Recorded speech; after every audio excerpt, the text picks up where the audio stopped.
నమస్కారము. విద్యార్థుల జ్ఞాన ప్రాప్తి కోసం భగవద్గీత శ్లోకాలు 11, 12 శ్లోకాలు. దేవాన్ భావయతానేన తే దేవా భావయంతు వః పరస్పరం భావయత శ్రేయః పరమావాప్స్యథ. ఇష్టాభోగాహినో దేవా దాస్యంతే యజ్ఞభావితాః తైర్దత్తాన ప్రదాయైభ్యో యో భుక్తేస్తేన ఏవ సహ. తాత్పర్యము: ఈ యజ్ఞములతో మీరు దేవతలను పూజించండి. పూజింపబడిన దేవతలు మిమ్ములను సంతృప్తిపరచెదరు.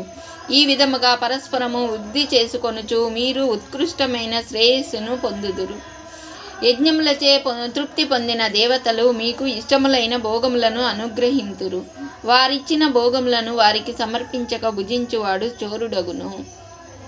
సర్వే జనా సుఖినో భవంతు.